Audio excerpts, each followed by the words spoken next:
హైదరాబాద్ లో జరగబోయే మనీ మంత్ర money manifestation classes కి ఇప్పుడే కాల్ చేసి రిజిస్టర్ అవ్వండి. నమస్తే, welcome back to Suman TV. నేను మీ సంజయ్. ఈ రోజు మనతో పాటు ఉన్నారు motivational speaker and language trainer Vijaya Bangaru garu. మ్యామ్తో మాట్లాడి కొన్ని విషయాలు తెలుసుకుందాం. నమస్తే అమ్మ. నమస్తే సంజయ్ గారు. అమ్మ, ఒక్కొక్క వ్యక్తులకి కోపం అనేది విపరీతంగా వస్తూ ఉంటుంది. ప్రతి ఒక్కరి మీద కోపపడిపోతూ ఉంటారు. ఇంట్లో వాళ్ళ మీద, బయట వాళ్ళ మీద, ఆఫీస్లో అండ్ ఎక్కడ పడితే అక్కడ చిన్న చిన్న వాటికే కోపాలు వచ్చేస్తూ ఉంటాయి. అసలు ఈ కోపాలు అనేది, ఈ కోపాన్ని ఎలా కంట్రోల్ చేసుకోవాలంటారు? ఎదుటి వాళ్ళపై చూపించకుండా మనలో మనం ఎలాగా దాచిపెట్టుకోవాలండి? కోపం అనేది అసలు మంచిది, ఏ మనిషి కూడా మంచిది కాదండి. దానివల్ల 90% నష్టాలే, కానీ 10% లాభాలు కూడా ఉన్నాయి. ఫస్ట్ ఆఫ్ ఆల్ లాభాలు ఏంటో, నష్టాలు ఏంటో, అసలు ఎందుకు కోపం వస్తుంది? కోపం ఎందుకు వస్తుందంటే ఎక్స్పెక్టేషన్స్. ఏంటి, నేను చెప్పినట్టుగా ఏదైనా జరగకపోయినా, నా మాట ఎవరైనా వినకపోయినా, ఓకే, నేను అనుకున్నది జరగకపోయినా కదా, అట్లాంటప్పుడే కోపం వస్తుంది. ఇప్పుడు నా ఇష్ట ప్రకారం అంతా జరిగింది అనుకుంటే అసలు నాకు కోపం వచ్చే సమస్య లేదు కదా, కోపం రాదు. సో ఈ కోపం వచ్చినప్పుడు ఏమంటే కొంతమంది ఎక్స్ప్రెస్ చేస్తారు. ఏంటి, వస్తువులు విసిరేయడము, గట్టి గట్టిగా అరవడము, లేకపోతే ఉన్న వస్తువులు పాడు చేయడము, బయటికి వెళ్ళిపోవడము, దాని తర్వాత ఇంకా ఏదో అంటే ఎలాగైనా వాళ్ళు ఎక్స్ప్రెస్ చేస్తారు. అది ఒక రకమైన టైప్. కొంతమంది ఏం చేస్తారంటే అస్సలు మాట్లాడరు. ఆ కోపాన్ని అదుపులో పెట్టుకోరు, కానీ ఎక్స్ప్రెస్ చేయకుండా లోపలే పెట్టుకుంటారు. ఇది చాలా డేంజర్. ఎందుకంటే నా బాధను, నా కోపాన్ని నేను నా లోపలే పెట్టుకుంటే బీపీ పెరుగుతుంది, తర్వాత గుండెకు సంబంధించిన సమస్యలు వస్తాయి, తర్వాత ఆరోగ్య సమస్యలు చాలా వస్తాయి. కాబట్టి కోపంని ఎక్స్ప్రెస్ చేయడమే మంచిది. ఈ కోపాన్ని ఎక్స్ప్రెస్ చేయకుండా సడన్ గా ఉంటారు కొంతమంది, సైలెంట్ గా ఉండిపోతారు. ఎందుకుంటారో తెలియదు, మాట్లాడరు, చెప్పరు, ఏమి చేయరు. సో ఎదుటి వాడికి ఏమైంది, ఇంతసేపు బాగానే ఉన్నారు కదా, ఏం జరిగింది, ఏం మాట్లాడరు, మౌనంగా ఉంటారు. కానీ వాళ్ళకి సంథింగ్ వెంట్ రాంగ్ అనేది వాళ్ళకే తెలుసు. వాళ్ళకి ఇష్టం లేని అక్కడ ఏదో జరిగింది కాబట్టి కోపంగా ఉన్నారు. సో ఇందులో ఏంటంటే చెప్తే తెలుస్తుంది, చెప్పకపోతే తెలియదు. సో చెప్పకపోకుండా మీ మనసులో మీరు పెట్టుకుంటే అది చాలా నష్టాలు జరుగుతాయి. దానివల్ల ఏంటంటే ఏమీ చెప్పరు, ఉన్నట్టుండి ఆ కోపాన్ని లోపల పెట్టుకొని, అంటే మిస్అండర్స్టాండ్ చేసుకొని, అంటే అసలు ఆ ఎదుటి వ్యక్తి మీరు అనుకున్నట్టుగా మీకు కోపం ఎందుకు తెప్పించాడు, ఏ పరిస్థితులలో మీకు కోపం వచ్చేలాగా అతను బిహేవ్ చేశాడు అనేది మీరు తెలుసుకోవాలి. ఇక్కడ మనం కోపాన్ని వ్యక్తపరచకపోవడం వల్ల మనకు వచ్చి ఆరోగ్య నష్టాలు చాలా ఉన్నాయి. అండ్ అంతేకాకుండా కోపాన్ని చూపించినా సరే ఎదుటి వాళ్ళతో రిలేషన్ పాడే అవకాశం ఉంది, వాళ్ళు బాధపడే అదేనండి. అదేంటంటే ప్రతిదానికి కోపం వచ్చిన క్షణంలో కంట్రోల్ చేసుకునేవాడు చాలా మేధావి అని, చాలా అంటే బతక నేర్చిన వాడు అని అనుకోండి. ఆ కోపం వచ్చిన ఒక్క క్షణము అదొక్క క్షణము మీరు ఈ క్షణం నాది కాదు, ఈ కోపం వచ్చిన క్షణం నాది కాదు అని అనుకోండి. అసలు మీకు ఇంకా ఏ సమస్యలు ఉండవు. సో కొంతమంది ఏంటంటే చాలా అంటే ఆ కోపాన్ని ఎలా ప్రదర్శిస్తారంటే పగలు అంటే ప్రతీకారాలు పెంచుకొని లాస్ట్కు మనుషులను చంపేయడం వరకు వస్తుంది అనమాట ఆ కోపం. కొంతమంది ర్యాష్ డ్రైవింగ్ చేస్తారు. ర్యాష్ డ్రైవింగ్ చేసినప్పుడు నీతో పాటు వెనక చాలా మంది ఉంటారు, వాళ్ళు కూడా కొన్ని పరిస్థితుల్లో చనిపోయిన కారణాలు కూడా ఉన్నాయన్నమాట. కొన్ని సందర్భాల్లో సంఘటనలు అలా జరుగుతాయి. కాబట్టి కోపము ఎప్పుడు కూడా దేనికి కూడా మంచిది కాదండి. అంటే కోపం వచ్చినప్పుడు మనను మనం కంట్రోల్ చేసుకోవాలి అంటే ఏం చేయాలంటే ఫస్ట్ ఆఫ్ ఆల్ కామ్గా ఉండండి. కాసేపు అస్సలు మాట్లాడద్దు. ఒక గ్లాసు మంచినీళ్ళు తీసుకొని చక్కగా బ్రీత్ తీసుకొని ఒక 2 నిమిషాల తర్వాత వదిలేసేయండి. కాస్త రిలాక్స్ అయిపోతారు. ఓకే, ఇంకొకటి ఏంటంటే మీకు ఇష్టమైన పని ఏదన్నా చేయండి, మీకు ఇష్టమైన వాళ్ళతో మాట్లాడండి, ఇష్టమైన పుస్తకాలు చదవండి, ఇష్టమైన పాటలు వినండి, ఇష్టమైన సినిమాలు చూడండి. తర్వాత మీరు మంచి అంటే మీకు చాలా ఫుడ్ ఇష్టమైన ఫుడ్ తినండి. ఓకే, లేదు అక్కడి నుంచి అసలు వెళ్ళిపోండి.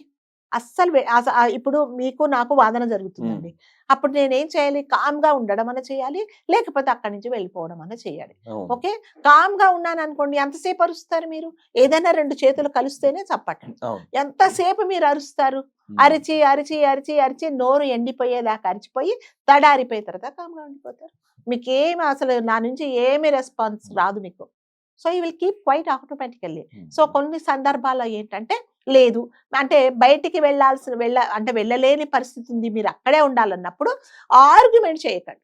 మీకు పర్ఫెక్ట్. అంటే మీకు నచ్చందే జరిగింది, అతను మీరు చెప్పినట్టుగా జరగలేదు, అరుస్తున్నాడు, కాసేపు కామ్గా ఉండండి అంతే. కామ్గా ఉంటే ఆసేపు అరిచి అరిచి అరిచి కామ్గా ఉండిపోతారు అంతే. లేదా వెళ్ళిపోండి అక్కడి నుంచి, నేను తర్వాత మాట్లాడతాను, ఇప్పుడే నేను మీతో మాట్లాడాలని నేను వచ్చానండి. మీరు ఏ విషయం మీద కోపంగా ఉన్నారు, నా మాట వినే పరిస్థితే లేదు. అలాంటి ఏం చేయాలా, నేను మీతో మాట్లాడాలనుకునే ప్రోగ్రామ్ నేను పోస్ట్ పోన్ చేసుకుంటా, వెళ్ళిపోతా, నేను కామ్గా వెళ్ళిపోతా. సో దీనివల్ల ఏంటంటే మనకు కావాల్సిన వాళ్ళు, మనకు దగ్గరైన వాళ్ళు, మనం చాలా మందిని మనం దూరం చేసుకోవాల్సి వస్తుంది అనమాట. ఎందుకంటే ఏం చెప్పినా వినడండి, కోప్పడతాడు. ఫస్ట్ చెప్పకపోవడమే మంచిదని కొంతమంది డ్రాప్ అయిపోతారు. అంటే నీకు సంబంధించిన విషయాలు, నీతో అనుకున్న విషయాలు, మీకు ఇంపార్టెంట్ విషయాలు, మీరు ఫైనలైజ్ చేయాల్సిన విషయాలు మీకు చెప్పాలని ఒక వ్యక్తి వచ్చినప్పుడు మీరు కోపంతో ధూమ్ధామని ఎగిరిపోతే చెప్పడు కదా, అది అప్పుడే చెప్పాల్సిన విషయం. కానీ మీ కోపాన్ని చూసి అతను భయపడి వెళ్ళిపోతాడు. 2 రోజుల తర్వాత నువ్వు ఎందుకు చెప్పలేదు అంటే, నువ్వు కోపంగా ఉన్నావు అంటే నష్టం నీకే జరిగింది, వాళ్ళకేం నష్టం లేదు. నేను చెప్దామని వచ్చాను, నువ్వు కోపంగా ఉన్నావు, నేను వెళ్ళిపోయాను, సమాచారం తొందరగా చేరలేదు మనకి, అంతే కదా.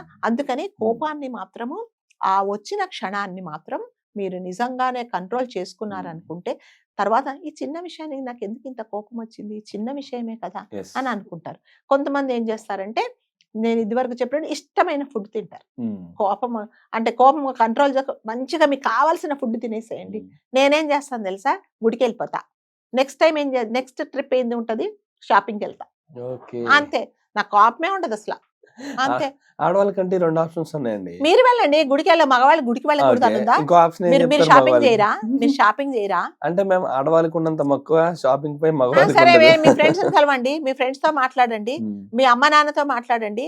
అంటే ఒక్కరే ఉండరు, మీకు కోపం తెప్పించిన వ్యక్తులు ఒకరో ఇద్దరో, మిగతా వాళ్ళు మీకు ఉంటారుగా, వాళ్ళతో టైం. అంటే నేను చెప్తాను, ఒక్కొక్కరికి లేకపోతే మంచిగా రేడియో వినండి, చక్కగా జోక్స్ వచ్చే సినిమా చూడండి, రిలాక్స్ అయిపోతారు అంతే.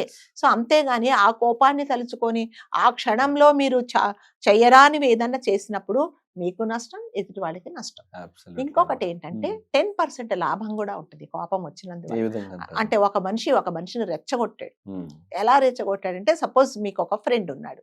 సో మీరు యాక్చువల్గా మీరు ఒక మంచి చదివారు, మీరు ఒక IAS ఆఫీసరు, మీ ఫ్రెండ్ ఉంటాడు.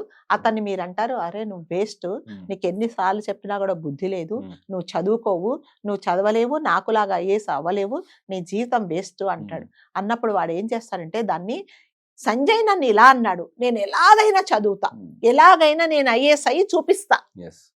అవునా, మీరు కోపం తెప్పించారు. అది అతను ఏం చేస్తాడంటే ఒక ఛాలెంజ్ గా తీసుకుంటాడు. తీసుకొని ఒక ఫైన్ మార్నింగ్, సరే నేను అయ్యి చూపిస్తానని మీకు ఛాలెంజ్ చేసి మీరు అనుకునేది ఏదో అనేసి చూపిస్తాడు. దానివల్ల లాభమే కదా. అంటే కొంతమంది పాజిటివ్ గా తీసుకొని వాళ్ళ జీవితాలు మార్చుకున్న వాళ్ళు కూడా ఉన్నారు అనమాట. సో కోపం వల్ల అంటే 90% నిజంగానే నష్టాలే జరుగుతాయండి. మనం కావలసిన వాళ్ళు, మనకు దగ్గరైన వాళ్ళని కూడా మనము అంటే అపార్థాల వల్ల దూరం చేసుకుంటాం. సో కోపం అనేది ఎప్పటికీ పనికిరాదు. ఒకటే అనుకోవాలా, నా కోపమే నాకు శత్రువు, నా శాంతమే నాకు రక్ష అని ప్రతిసారి అనుకుంటే అసలు ఇట్లాంటి వాటికి ఎటువంటి కోపం రావడానికి అసలు తావే ఉండదు. వచ్చినా కూడా కంట్రోల్ చేసుకోవాలి. కంట్రోల్ చేసుకుంటేనే మన పరిస్థితి మన చేతిలో ఉంటుంది. కంట్రోల్ చేసుకోలేని పరిస్థితులలో మళ్ళీ చెప్తున్నా వెళ్ళిపోండి అక్కడి నుంచి. తాత్కాలికంగా అసలు మీరు ఆ మనిషిని చూడకండి, వీలైతే ఒక రోజంతా మాట్లాడకండి, కామ్గా ఉండండి. నెక్స్ట్ డే ఈ రోజు ఉన్న కోపం రేపు ఉండదు తెలుసా మీకు. ఈ రోజు మీరు ఎగిరి పడినంతగా రేపు మళ్ళీ నేను మిమ్మల్ని వచ్చి కలిస్తే మీరు అంత ఎగిరిపడరు, కొంచెం శాంతంగా అవుతారు. అప్పుడు మాట్లాడండి కూర్చోబెట్టి. అప్పటికప్పుడే అంటే కోపంలో తీసుకున్న నిర్ణయాలు ఎప్పుడు కరెక్ట్ కాదండి. జీవితంలో ఎప్పుడైనా సరే కోపంలో ఎటువంటి డెసిషన్ తీసుకోవద్దు. మనం కామ్గా ఉండాలి. 10 సార్లు ఏదైనా ఒకటి మనం ఆలోచించాము అంటే ఎంతో దాని పరిణామాలు ఎలా ఉంటాయి, నేను ఈ కోపంలో డెసిషన్ తీసుకున్నందువల్ల నేను ఏం నష్టపోతాను అనేది కంపల్సరీగా మనం గుర్తుంచుకోవాలి. చిన్నపిల్ల చూడండి, అడగంగానే ఏమైనా కొనియకపోతే విసిరేస్తారు, కింద పడి దొర్లుతారు. సో వాడికి ఏంటి ఆయుధము, నేను ఇప్పుడు ఇలా చేస్తే మా అమ్మ నాన్న నాకు కావాల్సింది కొనిస్తారు అని. వాళ్ళని కాసేపు వదిలేయండి, ఆడ కాసేపు ఏడ్చి పడుకొని నిద్రపోతాడు, లేకపోతే మర్చిపోతాడు అంతే. మీరు ఎంకరేజ్ చేశాడు అనుకోండి, ప్రతిసారి అదే ఆయుధం మన మీద ఇది చేస్తాడనమాట. ఇప్పుడు ఏడుస్తా నాకు కావాలి అనేసి. అసలు అది వాడు ఏడుస్తున్నాడు, దానికి అవసరమా, మనం ఇవ్వడమా ఇవ్వకపోవడమా ఊరుకోబెట్టకపోవడం అనేది అది మనకు తెలియాలి. సో కోపం వల్ల మళ్ళీ చెప్తున్నా, నష్టాలే కానీ లాభాలు కొన్నిసార్లు మాత్రమే జరుగుతాయి. కోపాన్ని కంట్రోల్‌లో పెట్టుకోవడము, మనల్ని మనం నియంత్రించుకోవడం అనేది చాలా ఇంపార్టెంట్ అండి. కోపాన్ని కంట్రోల్ చేసుకున్న వాళ్ళు చేసుకోలేక ఎంతో మందిని కోల్పోయి అంటే చాలా నష్టపోయిన వాళ్ళున్నారు కాబట్టి, కోపాన్ని అదుపులో పెట్టుకోవడం అనేది చాలా ఇంపార్టెంట్. థ్యాంక్ యూ అమ్మ. Thank you very much. Thank you so ఇప్పుడు మచ్. కోపంతోటి ఒక కోపం వల్ల ఇంతమంది ఇన్ని రకాలుగా కోల్పోతున్నారని తెలుసు. కానీ కోపాన్ని ఎలా కంట్రోల్ చేసుకోవాలన్న విషయంపై ఇంత బాగా చెప్పారు. థ్యాంక్ యూ అమ్మ. Thank you thank very you so much. Much.